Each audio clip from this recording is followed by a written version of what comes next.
Atlanta United Fan TV 1-1 draw. Here with Mark. Is that 3 points dropped or is that 1 point?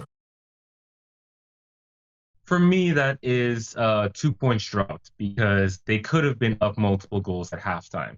I think certainly from an Atlanta United perspective, the first half was the better half, and and gosh, that goal from Joseph beautiful. And it's not just we're not just saying that because it's his first goal and what was it 440 days.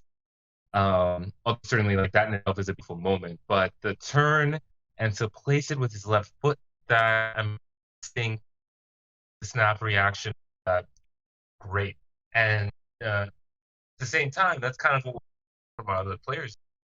Uh, Certainly, Jake Moore, great opportunity.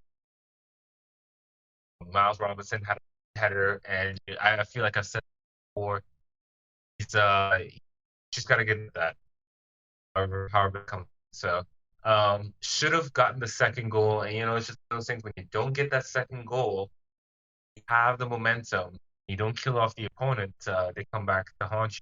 Second half was a lot worse.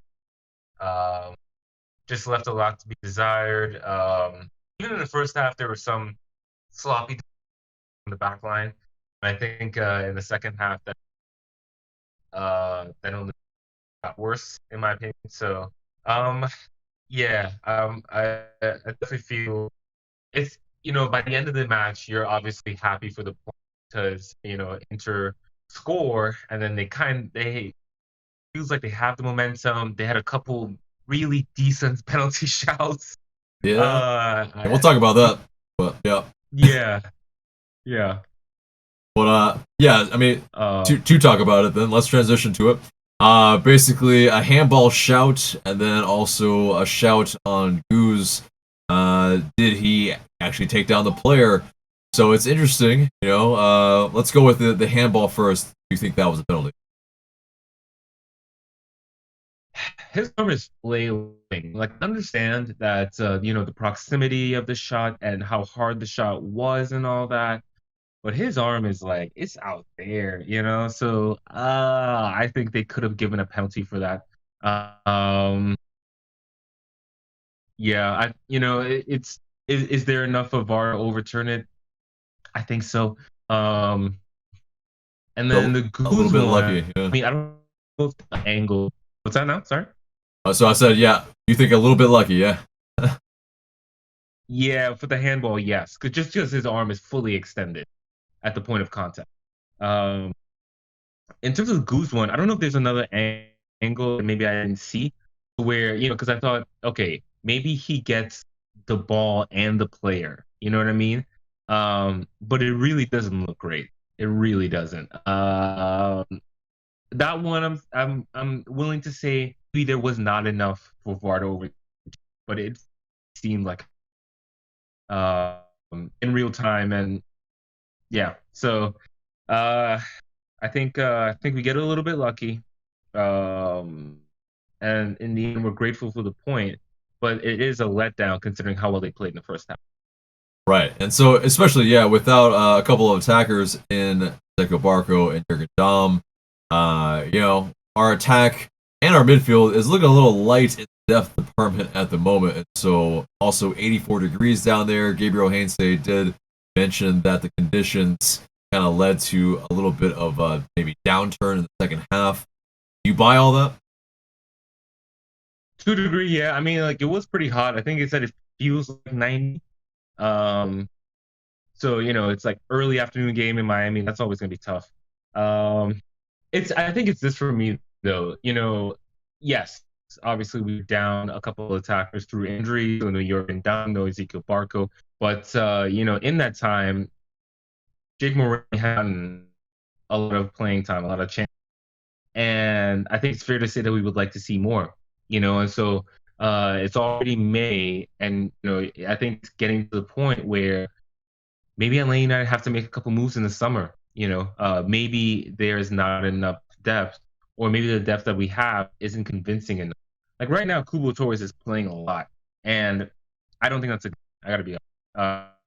And it's not to say that like he's doing all that well. I think it's what you expect, but then it comes back to the issue that playing a lot. Which is part of, I mean, and then, Licha Lopez, away for personal reasons.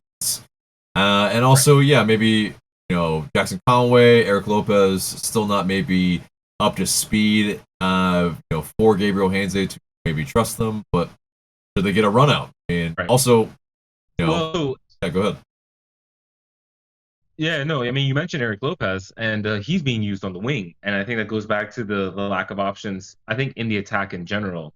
Because, Eric Lopez, I think, would certainly be a reasonable option to play in the middle. But, so it's I guess, Jackson Conway has been trusted. Yeah, another name I thought about was Machop Chol. But again, it's like, has he shown enough to convince the manager? But yeah, I mean, we do look like and that the overall depth seems to be a little bit lacking. So it's still fairly early on, but yeah, it's I think Atlanta United definitely may have some decisions to make in the months. Yeah. So also, we faced off against former Five Stripes and notably LGP, doing his best to shithouse and maybe get a penalty shout. What were your returns on seeing LGP and also with the armband? What were your thoughts? Well, I think I've always felt like he could be a natural captain. I always felt like he was a natural leader in our locker room. Atlanta United's locker room. So, I think it makes sense, honestly, in terms of the performance. Yeah, it's the LGP package. You're gonna get some get in the face of the refs, and I don't think his penalty shot was legitimate. You're gonna get a yellow card. Which at first I thought, is that a yellow card tackle? But on replay, it definitely. Oh yeah. And he got his fouls in. But I think he does the job for Miami, and honestly, I think that we are still kind of. Yeah, I don't want to say a word too, because once again after this game you see the shouts for a player like Tito, and Tito, for all his flaws, was direct and gave you the goal contribution, and whatever happened at the end of 2019 in terms of the team being broken up, whatever, that's that's water under the bridge. It is what it is at this point. But for the people who make calls to, if you root for a good team, you shouldn't be calling for that team to be broken up. Like, that just doesn't make sense, because good players are hard to come by. Like, every player you bring in, every new player you bring in, there's a risk on them, especially if you're actually if you don't have to pay them a high salary, or you don't have to pay them a high transfer. Then I think it's kind of a risk in terms of, will they contribute? Will they fit into the team? So, that's just, like I said, it is what it is in terms of the players that are gone. But here you see now Atlanta United, almost 2 years later, still struggling to replace those. Indeed. And, we'll get into it in the podcast. But, Mark, thank you so much for your time. Enjoy your Mother's Day.